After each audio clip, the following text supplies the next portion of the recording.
Good afternoon, everyone. Thanks for joining us again for another YRP Bitesize. This is our third session in the series, and I'm Elliot Jordan, Northeast Vice Chair, and with me today is Ollie Craig, Chair for the Northeast. So over to you, Ollie, for your presentation. Thanks very much, Elliot. So I thought I'd start off with a little bit about how I ended up in the position I'm in now. Believe it or not, I started at the University of Hull doing a degree, Bachelor's of Science with honours apparently, in chemistry with analytical chemistry. Once I finished that degree, I'd already decided that chemistry wasn't for me. So I did not quite a 180, but not far off, to a completely different industry, which is medical sales. Now, there were a few parallels I could draw in the skills I developed and the knowledge I developed in chemistry, namely material science. A lot of the materials used in the medical products that I was selling had been things that I'd been learning through my degree, which made it quite good to be able to describe to surgeons and procurement managers the sort of benefits of these materials. It was actually also quite interesting to get a chance to spend a lot of time in surgical theatre. The high pressure environment of surgical theatre I found absolutely exhilarating. People often ask me whether it was something that made me squeamish, but quite the opposite. I found it an honour to be involved in some of these quite serious operations and to be able to provide products which in some cases were providing quite innovative technologies. So after about a year in the medical sales industry, I started something new with the Prince's Trust, not through one of the Prince's Trust programs, but as an outreach executive for the Prince's Trust. So I was based in Yorkshire, which is that smiley face with the bike helmet on you see on your screens. And I covered sort of most of Yorkshire for the Prince's Trust, acting as someone who developed relationships with organisations which had involvement with the Prince's Trust, and also getting young people involved in the Prince's Trust programmes, whether the young person had the skills relevant for work or whether they needed to develop skills just socially to start off. There were pretty much programs for young people at all stages of the development.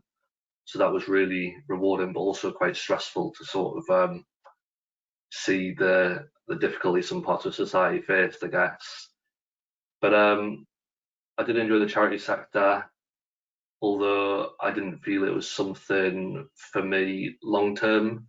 And I was quite conscious that being in the charity sector for a certain amount of time, you become seen as someone who works solely in the charity sector and probably someone who can't perform in other sectors of work, despite the fact that it's actually extraordinarily competitive to get into the charity sector.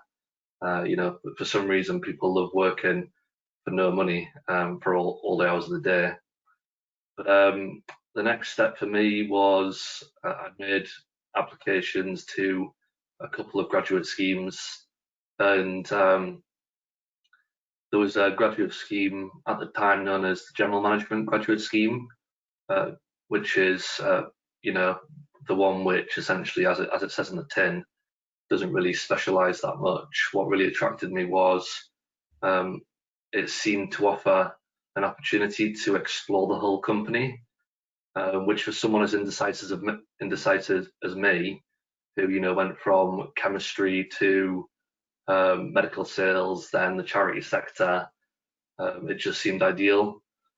So the opportunity Network Rail offered me was in the southeast of England, or the Sussex route as it's now called, I think, because at the time Network Rail just had routes and now it has regions and routes within the regions. But I was based with the head of maintenance for Sussex in a place called Three Bridges, which, for those that don't know, it's on the Brighton Main Line, one stop from Gatwick. and I had an absolutely fantastic time down in London and the southeast. Essentially, that's what got me involved in this organisation, the Young Rail Professionals. I feel as though I've developed some really good relationships with people down there that I still keep in touch with today. Some of the things I got involved with when I was down doing my graduate scheme were some projects to improve maintenance's productivity. I did some stuff with London Bridge Station, which was really exciting. I mean, exciting for someone who got involved in a railway graduate scheme. But one of the things that I did was look at the passenger peak AM at London Bridge Station coming from the underground into the station. Obviously, you've got a very, very fixed capacity from the underground, and that involved a sort of collaboration with the underground staff to understand shared problems and problems from each of our perspectives. And we got a new system put in place, which meant much better communication and much better management of that passenger peak, leading to better safety and sort of better environment for staff to work in. One thing that I was very conscious of on the graduate scheme is graduates have a certain image I see on the railway network. It's a really, really beneficial position to be in. You're given a lot of exposure to things which you wouldn't typically be involved in, which, as far as I know, a lot of other schemes on the railway do as well. The thing that I was conscious of was that the graduates, once they'd done their 1 year or 2 year, whatever it was, depending on the length of their scheme, were often still just graduates, whatever job they went into. And for me, I was quite keen to shed that image quite quickly. So I shot myself back up to the north, and here I am now, based in York, working on the Trans-Pennine route upgrade as an associate sponsor. I got here through being interested in programs and projects. Essentially, for me, maintenance just felt like we weren't making a big enough difference in maintenance. When I was based with the head of maintenance in Sussex, I was more keen to understand what could be done to improve the railway network.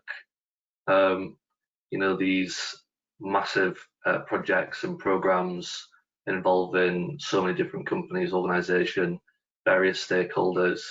I just found it a really exciting opportunity, and to be involved in one of the biggest or the biggest program the North has seen in recent times was a really exciting opportunity for me, and definitely one which I see a lot of room for development for myself and any others who get involved in it.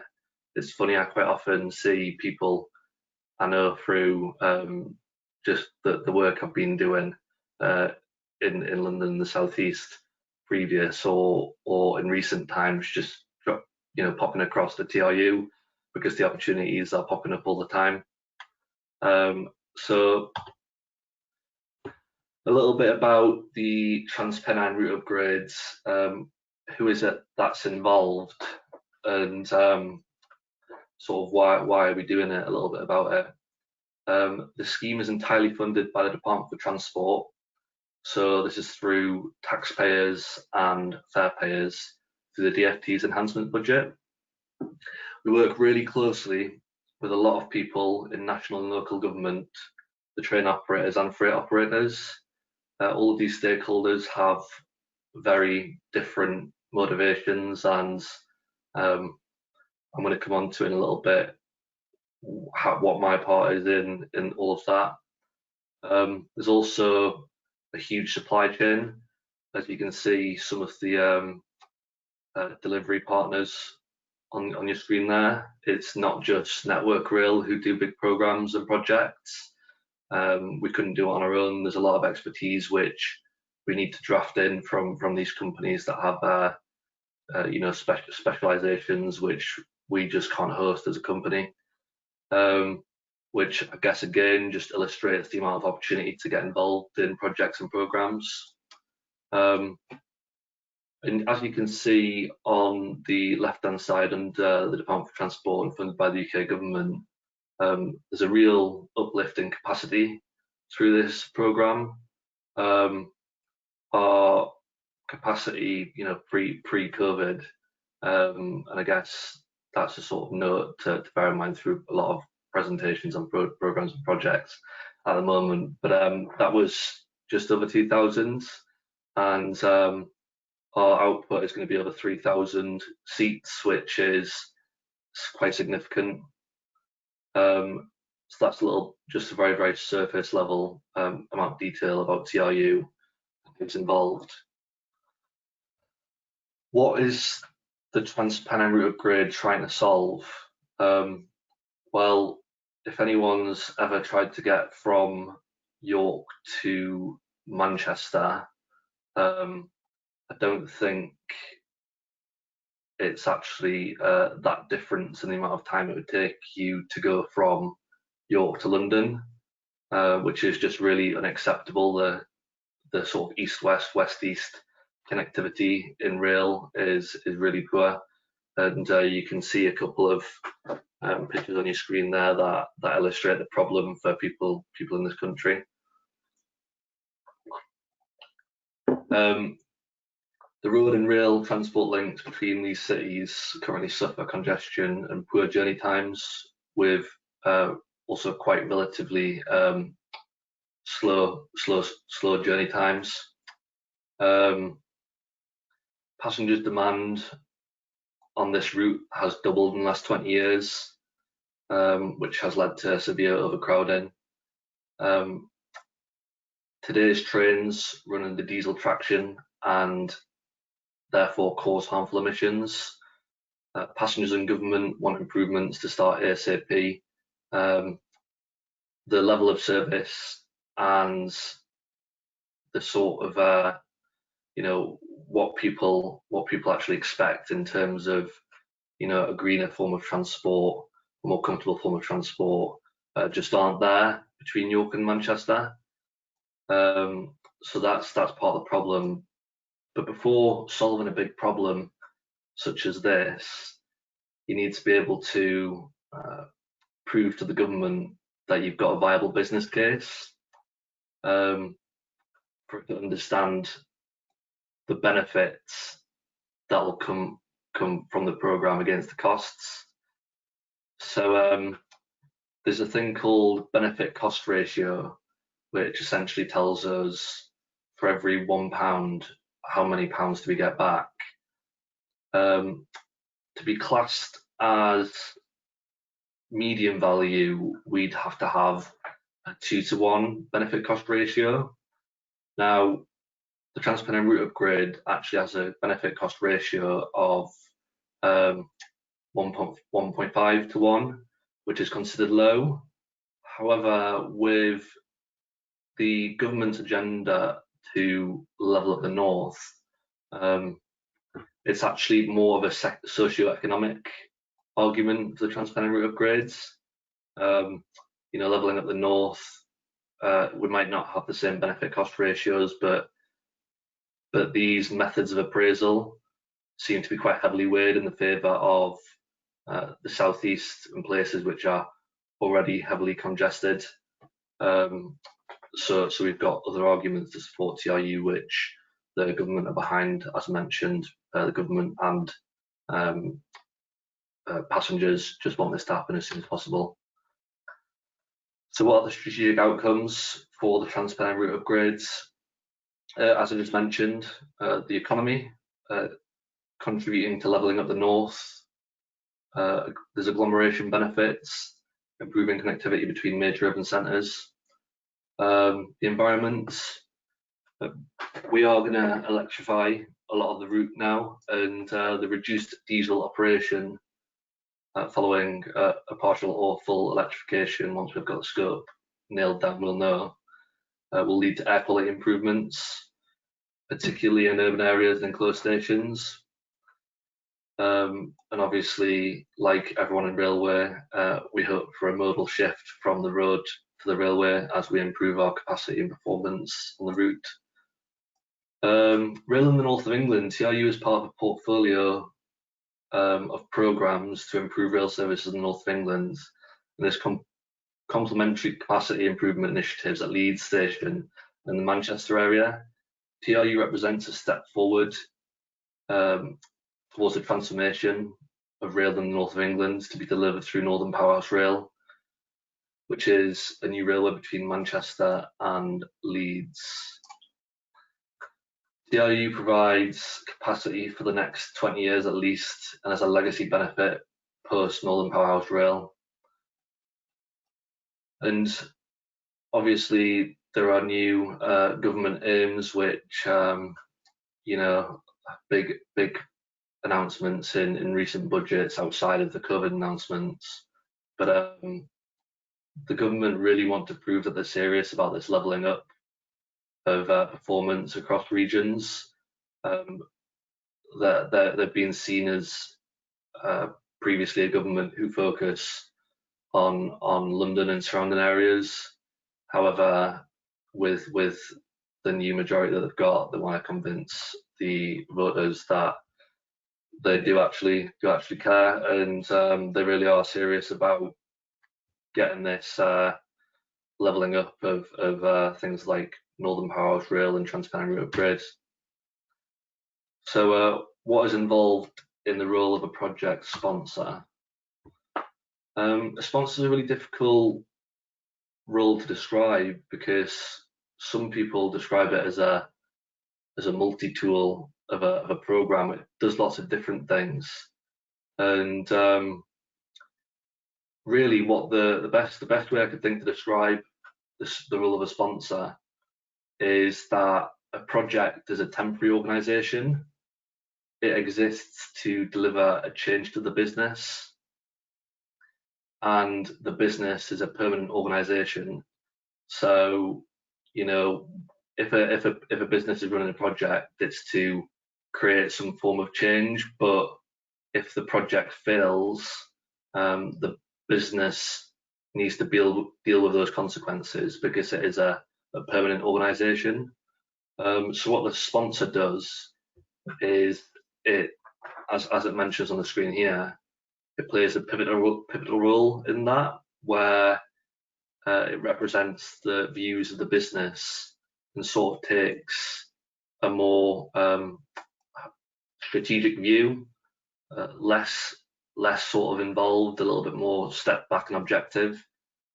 What attracted me to the role is it really did seem like a role which gave a lot of flexibility in the opportunities within it. So when you speak to sponsors, they often almost have like specialisms within the role of sponsorship. So they might focus on certain types of contracts or something within the network code, and it really is for me just something which is continuously evolving. I've been doing it for a year now as an associate sponsor, and I really do continue to learn so much at a rate at which surprises me, quite honestly. So yeah, I'll move on to a little bit more on the slides outside of the image on your screen. So a sponsor is a champion of the project. They own the business case. So that business case, which I mentioned in the previous slide, if that business case is not being met due to significant changes in the environment which we work in, or the business changes and makes the project unfeasible, the sponsor should be able to end the project. They are responsible for the business case and meeting what the business case sets out, and play quite high level in terms of governance. So a sponsor monitors budget, schedule, and scope, and those details tell the sponsor how the project is performing and whether or not the sponsor needs to dedicate further resource to the project. And a sponsor is accountable for the project throughout its lifespan, which is different from a lot of the other roles within a project. So from the project being identified, which is very, very early stages in the project lifecycle, right up to when the project is closed and benefits are realized, the sponsor's involved. Whereas a project manager, they'll come in sort of between those stages. They'll do the sort of delivering outputs, whereas the sponsor isn't a project manager, but it's quite a project management type role, which is why on your screen now I've got the image from the Association for Project Management, and I don't know whether I'll be able to describe it better, but I'll go on to the following slide. I think one way to describe the sort of change in the project is that there'll be very few people involved in a project very early on when you identify a project. It then ramps up to a point where there's lots of project managers, commercial managers, risk managers involved, and then you'll have people who will start on the site, they'll start building, you'll have even more staff. So there'll be a curve of resource coming up like this. It'll sort of reach a peak, and then from that point, the resource will slowly drop off the program as that requirement sort of peters off. And the sponsor is ultimately the person who is accountable to the business to say, why did this happen? Why did this not happen? Which is why it's quite an interesting role, because you don't necessarily have responsibility for these things. It's more of a sort of soft influence type role. You can't, you typically can't sort of order, you don't line manage people, but yeah, it's in the interest of people within the project to take lead from sponsors who have knowledge of a sort of, they've got a better perspective of the whole program or wider sort of project issues. So it's an interesting situation because it's quite an influential role, but you're not directly responsible for a lot of things within that role. So I thought this slide was quite useful. Why was I interested in becoming a sponsor? I think I've already sort of covered that, the flexibility in the role and how it continually develops. I just found fascinating, and I think that the skills that you develop as a sponsor are very, very transferable across to other industries. And again, as someone who doesn't like being pinned down to one thing, I found that very attractive. So a sponsor's role sort of boiled down into a few easy to digest statements. Sponsors provide clear direction. We look at the resource required across the program, so that curve that I mentioned before. We can use governance to remove obstacles for project teams.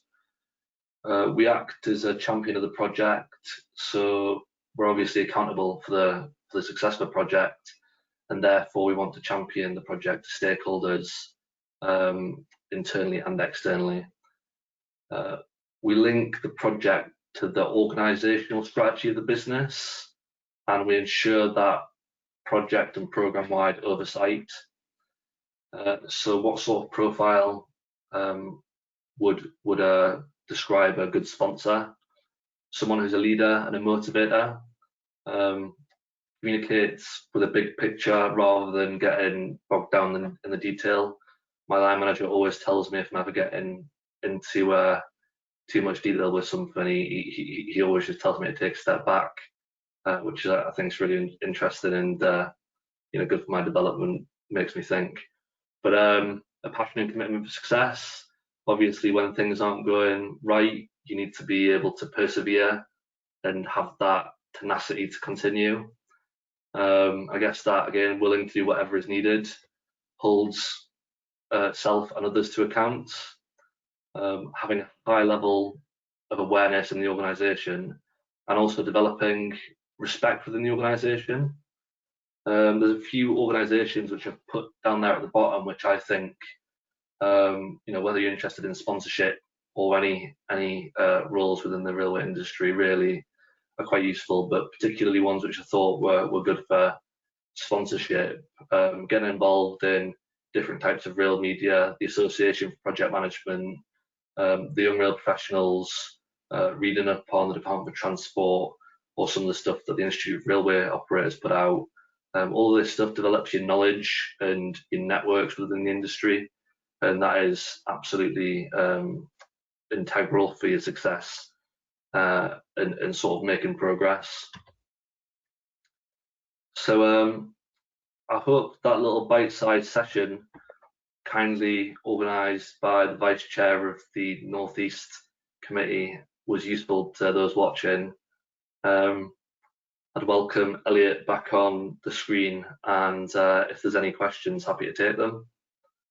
I know we've not got much time, but Thanks for that, Ollie. It's really insightful to find out what exactly the client does when they're sort of planning projects, and definitely for us who don't see it, definitely a great insight to that. So if we jump to a few of the questions that have been asked by the audience, what do you think has been your biggest challenge so far as a sponsor? I know you've only been doing it for a year, but you must have had something you've definitely.